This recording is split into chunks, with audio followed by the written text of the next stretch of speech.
Close your eyes for just a moment and imagine standing in a silent forest at night where the air feels thick, unnatural, almost heavy enough to choke on. And somewhere in the distance you hear a sound that is not quite wind and not quite breathing. And then you realize it is thousands of wooden stakes creaking under the weight of dying men. And before you can move, before you can run, a voice whispers a single name that history tried to turn into legend: Dracula. Tonight, this video is not about fiction. It is not about gothic novels or romanticized vampires.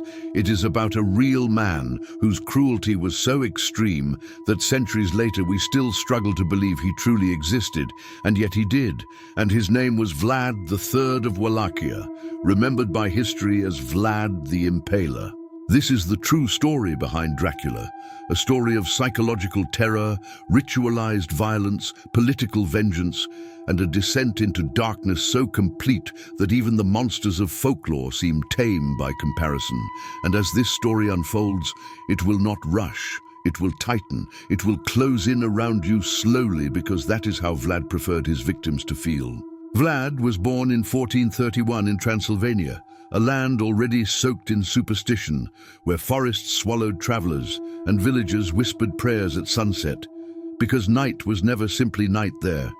It was something watching, something listening, something waiting. His father, Vlad II, was a member of the Order of the Dragon, a militarized Christian brotherhood sworn to defend Europe against the Ottoman Empire, and from this order came the name Dracula, meaning dragon, but also devil, a dual meaning that would later feel less like coincidence and more like prophecy. From the moment Vlad could understand the world around him, he understood one truth above all others: that power was unstable, that loyalty was temporary, and that mercy was a weakness others would exploit without hesitation. When Vlad was still a child, his father made a decision that would destroy whatever innocence remained inside him, handing Vlad and his younger brother over to the Ottoman Turks as political hostages to secure his own throne, a bargain sealed not with trust, but with fear. The Ottoman court was not gentle, and the prisons where Vlad was kept were not meant to hold children. They were meant to break men. And for years, Vlad watched bodies punished for entertainment, limbs severed with ritual precision, screams echoing endlessly through stone corridors, while guards laughed, ate, and slept beside the suffering.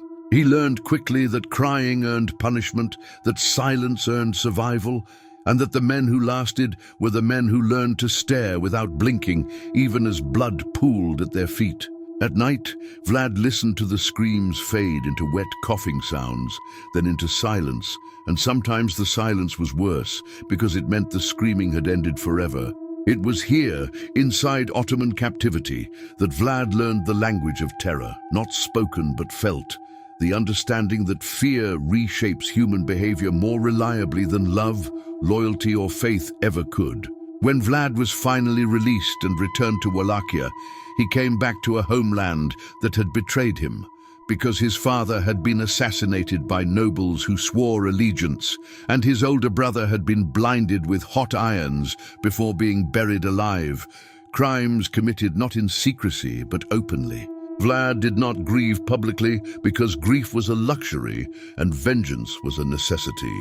When he claimed the throne in 1456, he did not present himself as a benevolent ruler, but as an inevitable consequence, and Wallachia felt it immediately. Vlad believed chaos was cured only by overwhelming terror, and so he crafted terror with almost artistic devotion, choosing impalement not for speed, but for duration, because the longer a man suffered, the deeper the lesson burned into the minds of those forced to watch. The process was deliberate, the stake sharpened but not too sharp, positioned carefully to avoid vital organs, inserted slowly, so the body could live for hours, sometimes days, and as victims writhed, Vlad had them raised upright like grotesque monuments.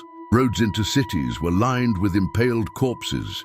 Fields became forests of the dead, and crows gathered so thick that the sky darkened above them, while the smell of rot traveled for miles. Foreign envoys wrote of arriving in Wallachia and gagging at the sight, hardened soldiers breaking down, vomiting, praying, some refusing to go further because they believed they had entered hell itself. Then came the Ottomans. When an invading Ottoman force marched into Vlad's territory, they found not resistance, but silence, and then, suddenly, a vast field filled with 20,000 impaled bodies, men, women, soldiers, criminals, all left to decay beneath the sun. According to eyewitness accounts, the Ottoman commander turned his army around, stating that he could not fight a man capable of creating such horror. And then, in one of the most disturbing recorded moments in medieval history, Vlad reportedly sat down among the dying to eat his meal, calmly, methodically, as if the screams were music. This is where whispers began to spread, darker than politics, darker than war. Stories claimed Vlad dipped bread into the blood of the impaled, that he washed his hands in it, that he believed blood carried power, that suffering nourished him, not physically perhaps, but spiritually. Whether these stories were exaggerated or not almost does not matter, because fear does not require accuracy. It only requires belief. Vlad punished thieves by nailing their hats to their skulls, liars by cutting out their tongues, corrupt officials by impaling them in public squares, and entire villages were erased for disobedience. Yet crime vanished under his rule, because fear was absolute.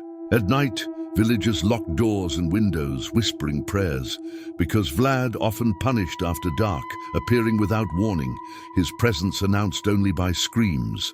Local folklore transformed him into something unnatural, a man who did not sleep, who watched from the shadows, who punished in silence, and slowly the name Dracula stopped meaning son of the dragon and started meaning something else entirely. Eventually, betrayal found him again, and Vlad was captured and imprisoned for years, locked away, isolated, rage fermenting in darkness. And when he returned briefly to power, he was older, colder, more distant, like a man already half removed from the living world. Then he disappeared. Accounts of his death contradict each other. Some say he was killed in battle, some say assassinated, some say betrayed yet again. And when his supposed tomb was opened centuries later, it was empty. No body, no bones, nothing. And into that emptiness, legend rushed. When Bram Stoker later encountered Eastern European folklore, he found stories of a blood-soaked ruler, a night stalker, a man feared more in death than in life. And from those fragments, Dracula was born. But here is the most disturbing thought of all. Vampires are limited by rules. They fear sunlight, they require invitation, they are bound by myth. Vlad the Impaler required none of these. He ruled by terror alone, and the true horror is not that he inspired a monster, but that he proved one could exist without fangs, without immortality, without magic. Because sometimes the scariest monsters are real. They wear crowns, they sit on thrones, and they make history bleed. And somewhere in the forests of Transylvania, where the trees still whisper and the ground remembers, the line between man and monster remains dangerously thin.